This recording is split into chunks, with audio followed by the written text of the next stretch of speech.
میں سے کسی بھی چیز کا نکلنا، اس سے کیا ہوگا؟ وضو ٹوٹ جائے گا۔ نمبر 2، پورے جسم میں سے کسی چیز کا نکلنا۔ اب پورے جسم میں سے جب چیز نکلے گی، لیکن اس کے لیے شرط کیا ہے؟ وہ نکل کر بہہ جائے، یعنی خون یا پیپ جسم کے کسی بھی حصے سے نکلا اور وہ نکل کر بہہ گیا، یعنی اتنی مقدار تھی کہ وہ نکلا اور نکل کر بہہ گیا، تو وضو ٹوٹ جائے گا۔ اب اس میں یہ بھی ہے، بعض اوقات زخم ہوتا ہے، اب زخم کے اوپر جو ہے تھوڑا سا خون کا قطرہ انسان نے دیکھا، اس کو اس نے صاف کر لیا ٹیشو سے، دوبارہ تھوڑی دیر بعد 5 منٹ بعد دیکھا قطرہ ہے، پھر صاف کر لیا، پھر دیکھا کرتا گیا۔ اب وہ اپنے دل سے پوچھے کیا خون اتنا تھا کہ اگر وہ صاف نہ کرتا، اپنی حالت پہ چھوڑ دیتا تو اس نے بہہ جانا تھا؟ اگر دل کہتا ہے کہ ہاں اتنا خون تھا، تو پھر کیا ہوگا؟ وضو ٹوٹ جائے گا۔ اور اگر دل کہتا ہے کہ نہیں اتنا خون نہیں تھا، کہ وہ اتنی مقدار نہیں تھی کہ وضو سے ٹوٹ جانا، بہہ جانا تھا، تو پھر وضو نہیں ٹوٹے گا۔ ایسے ہی یہ جسم میں سے کسی چیز کا نکلنا، اسی کے ضمن میں ہے کہ آنکھ سے اب آنکھ سے کوئی چیز پانی وغیرہ نکل جائے، اس سے وضو نہیں ٹوٹے گا۔ کیوں؟ کیونکہ آنکھ کے اندر کا جو حصہ ہے، یا آنکھ سے خون وغیرہ جو ہے وہ اندر نظر آ گیا، آنکھ کے اندر خون نظر آ گیا۔ اب چونکہ آنکھ کا جو اندر والا حصہ ہے وہ وضو میں دھونا فرض بھی نہیں ہے، تو وضو نہیں ٹوٹے گا۔ ہاں یہ ضرور ہے کہ آنکھ سے، چھاتی سے، ناف سے پانی کا نکلنا اس حال میں کہ درد ہو رہی ہو انسان کو، آنکھ میں تکلیف ہو رہی ہے اور تکلیف کی وجہ سے پانی نکل آیا، ناف میں تکلیف ہو رہی ہے، سینے میں تکلیف ہو رہی ہے اور اس کی وجہ سے پانی نکل آئے، تو اب وضو ٹوٹ جائے گا۔ ویسے اگر زکام وغیرہ ہے، پانی بہ رہا ہے، اس سے نہیں ٹوٹے گا، لیکن کوئی آنکھ میں تکلیف ہو رہی ہے، درد ہو رہی ہے، اس درد کی وجہ سے پانی بہ جائے گا تو وضو ٹوٹ جائے گا۔ نمبر 3، پہلا ہم نے جو مفسدات وضو میں پڑھا، سبیلین میں سے کسی چیز کا نکلنا۔ نمبر 2، پورے جسم میں سے کسی چیز کا نکلنا۔ نمبر 3، اب منہ کی باری آ گئی، نیچے سے شروع ہوئے نا، یہ ترتیب یاد رکھیے، نیچے سے شروع ہوئے، سبیلین میں سے کسی چیز کا نکلنا۔ سبیلین کو آسان انداز میں یوں کہتے ہیں، 2 رستوں میں سے کسی چیز کا نکلنا۔ انسان کی گندگی کے خارج ہونے کے جو 2 رستے ہوتے ہیں، اس میں سے کسی چیز کا بھی نکلنا۔ نمبر 2، پورے جسم میں سے کسی چیز کا نکل کر بہہ جانا۔ نمبر 3، منہ سے، یعنی منہ کی باری ہے، منہ بھر کے آنا، منہ بھر کر الٹی آنا، کہ آنا۔ اب یہ منہ بھر کے کہ کسے کہتے ہیں؟ یہ وہ الٹی ہوتی ہے کہ جس کا روکنا انتہائی مشکل ہوتا ہے، انسان اگر روکنا چاہے تو بہت مشکل سے اسے روکے گا، تو ایسی کلی کو، ایسے کہ کو جو ہے وہ منہ بھر کے کہتے ہیں۔ اگر تھوڑی مقدار میں، یعنی ہلکی سی وہ منہ تک آئی اور واپس چلے گی تو وضو نہیں ٹوٹے گا اس سے۔ یہ تو 3 چیزیں ہو گئی جسم یہ نکلنے کے اعتبار سے۔ ایک کیا؟ دونوں رستوں میں سے کسی چیز کا نکلنا۔ نمبر 2، پورے جسم میں سے کسی چیز کا نکلنا، نکل کر بہہ جانا۔ نمبر 3، منہ بھر کے کہہ آنا۔ اب جو آگے چیزیں ہیں اس کا تعلق جو ہے وہ ذہن کے ساتھ ہے۔ انسان کا جو ہے نمبر 1، سو جانا۔ اب جب انسان سو جاتا ہے تو انسان ہوش میں تو نہیں ہوتا، تو سو جانا، سونے سے وضو ٹوٹ جاتا ہے۔ اب یہ سونا، یہ ٹیک لگا کر ہو تو پھر وضو ٹوٹے گا۔ اگر آدمی بیٹھا ہوا ہے اور بیٹھے ہوئے انداز میں یا کھڑے ہو کر آنکھ لگ گئی تو وضو نہیں ٹوٹے گا۔ ہاں بیٹھے ہوئے اگر ایسے ہے کہ اس نے ہاتھ پر جو ہے وہ ٹیک لگائی ہوئی ہے، ایک ہاتھ کو زمین پہ رکھا ہوا ہے اور وہ دیوار سے ٹیک نہیں لگائی، لیکن اپنے ہی ہاتھ کا سہارا لیا ہوا ہے اور اسے نیند آ گئی، اب اگر وہ سو گیا تو وضو ٹوٹ جائے گا۔ سہارے کی تعریف یوں سمجھ لے کہ کسی بھی ایسے سہارے سے اس نے جو ہے وہ ٹیک لگائی اور وہ سو گیا، اب اگر وہ سہارا اس سے ہٹا دیا جائے، اگر وہ سہارا اس سے ہٹا دیا جاتا تو اس نے گر جانا تھا، تو وضو اس کا ٹوٹ جاتا ہے ایسے سہارے سے۔ اس لیے فقہا نے آسان کر کے یہی بتایا کہ کسی بھی چیز سے ٹیک لگا کر جب انسان سو جاتا ہے تو وضو ٹوٹ جائے گا۔ اس کے علاوہ بے ہوش ہو جانا، بے ہوشی کا تعلق بھی ذہن کے ساتھ ہے، انسان کا جو ہے وہ بعد میں ذہن کام نہیں کرتا، تو بے ہوش ہو جانا۔ اس کے علاوہ مجنون ہو جانا، پاگل دیوانہ ہو جانا، تو اس سے بھی وضو ٹوٹ جائے گا۔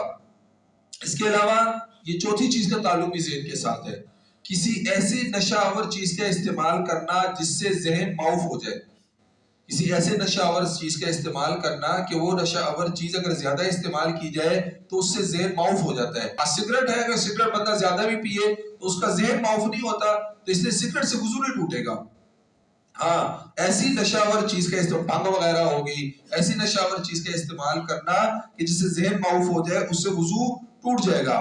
یہ چار چیزوں کا تعلق جو ہے وہ ذہن کے ساتھ ہے۔ پہلی تین چیزوں کا تعلق جسم سے کسی چیز کے نکلنے کے اعتبار سے ہے، تو باقی چار چیزیں اس کا تعلق ذہن کے ساتھ ہے، اور ایک آخری چیز اس کا تعلق جو ہے وہ رسول اللہ صلی اللہ علیہ وسلم کے ارشاد ہے۔ اللہ کے نبی صلی اللہ علیہ وسلم نے فرمایا کہ کوئی بھی آدمی نماز میں ہنسے گا، اب نماز میں وہ ہنس لیا اور وہ ہنسی ایسی ہوئی کہ اس کے کان تک آواز آ گئی، یعنی ویسے اگر مسکرایا ویسے منہ ایسے ہو گیا، آواز کے ساتھ ہنسی نہیں ہوئی، جسے مسکرانا کہتے ہیں، اس سے تو وضو نہیں ٹوٹے گا، لیکن ہنسنا کہکہا لگا کر تو وضو ٹوٹ جائے گا۔ اور کہکہا کی تعریف کیا فقہا نے لکھی کہ وہ آواز اپنی کانوں کو سنائی دے تو اس سے انسان کا وضو ٹوٹ جائے گا۔ اب ذہن میں آتا ہے یہ کیا بات ہوئی، ٹھیک ہے نماز کی تو سمجھ میں آتی ہے کہ نماز ٹوٹ جائے گا، تو وضو کیوں ٹوٹا؟ اس کا جواب کیا ہے؟ ہر چیز کا ہمارے ذہن میں آنا ضروری نہیں ہے، یہ امر تعبدی ہے، رسول اللہ صلی اللہ علیہ وسلم نے فرما دیا، ہم نے اس پہ جو ہے وہ عمل کرنا ہے۔ اور ایک آخری چیز وہ ہے زوجین کا اعضائے مخصوصہ کا کپڑے کے بغیر مل جانا، آپس میں ٹچ ہو جانا، تو کیا ہوگا؟ وضو ٹوٹ جائے گا۔ اس سے دخول ہو جائے پھر تو غسل واجب ہوگا، لیکن یہ صرف ٹچ ہوگی۔ زوجین کا اعضائے مخصوصہ کا کپڑے کے بغیر کسی حائل کے وہ آپس میں مل جائے تو کیا ہوگا؟ وضو ٹوٹ جائے گا۔ دوبارہ مفسدات وضو سماعت فرما لیں۔ پہلے تین چیزوں کا تعلق جسم سے کسی چیز کے نکلنے کے اعتبار سے ہے، اس کے بعد جو چار چیزیں کا تعلق ہے اس کا ذہن کے ساتھ ہے، اور آخری دو جو ہے وہ رسول اللہ صلی اللہ علیہ وسلم کے ارشادات۔ ویسے تو ارشادات سارے ہیں، ظاہری بات ہے فقہا نے جو بھی مسائل نکالتے ہیں یہ اللہ کے نبی صلی اللہ علیہ وسلم کی احادیث ہوتی ہے یا قرآن پاک سے جو ہے وہ مسائل مستنبط کرتے ہیں۔ یہ جتنے بھی مسائل ہیں اس کے باقاعدہ دلائل ہوتے ہیں، ایسا نہیں ہے کہ ہوا میں جو ہے باتیں چھوڑی جا رہی ہے۔ کوئی بھی آدمی جو ہے وہ دلیل اگر جو ہے اس کو چاہیے ہو تو بعد میں پوچھ سکتا ہے کہ یہ مجھے جو ہے نا اس بات کی جو ہے نا وہ دلیل جو ہے وہ کیا ہے اس کی، تو وہ انشاءاللہ وہ تحقیق کر کے اس کے سامنے حدیث بیان کر دیجئے کہ رسول اللہ صلی اللہ علیہ وسلم کا یہ ارشاد ہے، اس لیے فقہا نے یہ مسئلہ مستنبط کیا۔ تو پہلا ہے سبیلین میں سے کسی چیز کا نکل جانا، یعنی آگے پیچھے کے راستے میں سے کسی بھی چیز کا نکل جانا، اس میں نکل کر بہ جانا شرط نہیں ہے پر نکلنا۔ نمبر دو یعنی معمولی مقدار بھی ہو تو وضو ٹوٹ جائے گا۔ نمبر دو جسم سے کسی چیز کا نکل کر بہ جانا، اس میں مقدار در زیادہ ہو۔ نمبر تین منہ بھر کے آنا، اور باقی اگلی چار چیزوں کا تعلق ذہن کے ساتھ ہے۔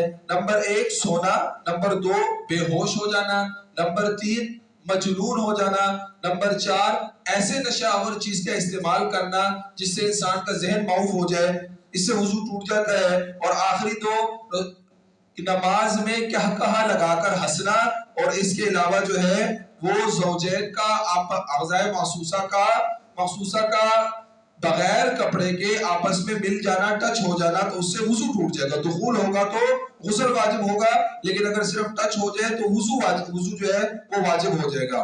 اب یہ مسائل ہمارے سامنے آگے، ان چیزوں سے وضو ٹوٹ جاتا ہے۔ اب اس کے علاوہ جو چیزیں اس سے وضو نہیں ٹوٹے گا۔ مثال کے طور پہ کسی نے گالی نکال لی، اب گالی نکالنے سے وضو ٹوٹے گا؟ نہیں ٹوٹے گا، کیونکہ مفسدات وضو میں گالی نکالنا نہیں، ہاں گناہ ہے، وہ سب گناہ ہے۔ اس کے علاوہ غیبت کرنے سے وضو ٹوٹ جائے گا؟ نہیں، حالانکہ غیبت حرام ہے، اللہ کے اتنا بڑا حرام ہے کہ اللہ کے نبی صلی اللہ علیہ وسلم نے فرمایا الغیبت اشد من الزنا، زنا سے بڑا گناہ، زنا سے بڑا جو ہے وہ گناہ ہے، لیکن اس کے باوجود وضو نہیں ٹوٹے گا۔ اس کے علاوہ جو ہے کوئی آدمی نے کپڑے اتار لیے، غسل خانے میں تھا یا کمرے میں تھا، کپڑے پورے کے پورے اتار دیے، ننگا ہو گیا، تو وضو ٹوٹے گا؟ نہیں، اس سے وضو نہیں ٹوٹے گا۔ تو اس لیے ہمارے سامنے یہ قاعدہ اگر ہوگا تو ہم ہر مسئلہ جو ہے وہ خود اس کا جو ہے وہ جواب نکال سکتے ہیں۔ یہ جو 8 مفسدات وضو ہے، یہ اگر ہم یاد کر لیں انتہائی آسان ہے۔ 2 کا تعطیل کا تعلق اس چیز سے نکلنے کے اعتبار سے، 4 کا تعلق ذہن کے اعتبار سے ہے، اور 2 بندہ ویسے ہی یاد کر لیں، نماز میں کہکہا لگا کے ہنسنا، اور ایک آخری مسئلہ، تو اس کو ہم یاد کر لیں۔ تو مفسدات وضو کے اعتبار سے کوئی حوالے سے کوئی سوال ہو، کل انشاءاللہ العزیز ہم نماز کے غسل کے مسائل جو ہے وہ پڑھیں گے، تو اس کے حوالے سے پورے وضو کے اعتبار سے کوئی مسائل ہو، سوالات ہو تو وہ پوچھ لیجیے۔ وضو کے اوپر وضو کرنا، ہاں جی، وضو کے اوپر وضو کرنا جو ہے وہ اس حال میں جو ہے وہ وہ اگر کوئی آدمی نے کوئی ایسا عمل نہیں کیا ہو، وضو کر لیا، سوال یہ ہے، سوال پوچھا حضرت نے کہ وضو کے اوپر دوسرا وضو کرنا، انسان کا وضو ہے اس کے بعد دوسرا وضو کر رہا ہے تو یہ صحیح ہے کہ غلط ہے؟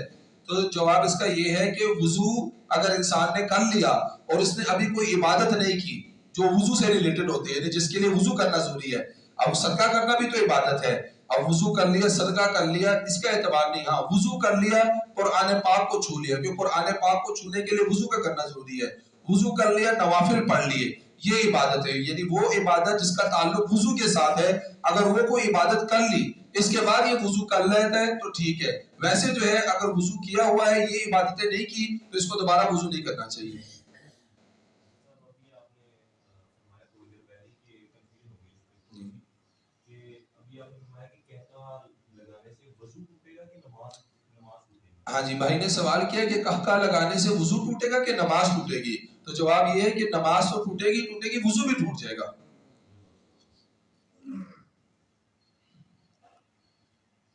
اللہ رب العزت سے دعا ہے کہ اللہ ہمارا بیٹھنا قبول فرمائے، وآخر دعوانا اونچی آواز سے کھانسنے کے اندر بھی کیا حکم ہے نماز کے اندر؟ ہاں جی، نماز میں کھانسنے سے وضو نہیں ٹوٹے گا۔ الحمدللہ رب العالمین، الصلاۃ والسلام علی سید الانبیاء والمرسلین۔ یا الہ العالمین ہمارا بیٹھنا قبول فرما، اس نے ہماری نشست کو اپنی بارگاہ میں قبول فرما، کوئی کبھی کوتاہی رہ گئی اپنے فضل سے معاف فرما، پوری زندگی دین پر چلنے کی توفیق عطا فرما، پورے دین کو سمجھنے کی، پورے دین پر عمل کرنے کی، پورے دین کو پوری دنیا میں پہنچانے کی اللہ ہم سب کو توفیق عطا فرما۔ یا اللہ ہمیں ہماری نسلوں کو دین کے پھیلانے کا سبب بنا، دین کو غالب کرنے کا ذریعہ بنا، یا اللہ دین کی پھیلانے کی فکر ہم سب کو عطا فرما، دین کے مٹنے کا غم عطا فرما، یا اللہ مظلومین کی مدد و نصرت فرما، خصوصاً اہل فلسطین کے حال پہ رحم فرما، یا اللہ جتنے ہمارے عزیز و اقربا جتنے مسلمان دنیا سے چلے گئے ان کی بخشش فرما، ہمیں موت سے پہلے موت کی تیاری کرنے کی توفیق عطا فرما، کبھی اپنے دربار سے مردود نہ فرما، خاتمہ بالایمان فرما، خاتمہ بالخیر فرما، صلی اللہ علیہ نبی کریم وعلی آلہ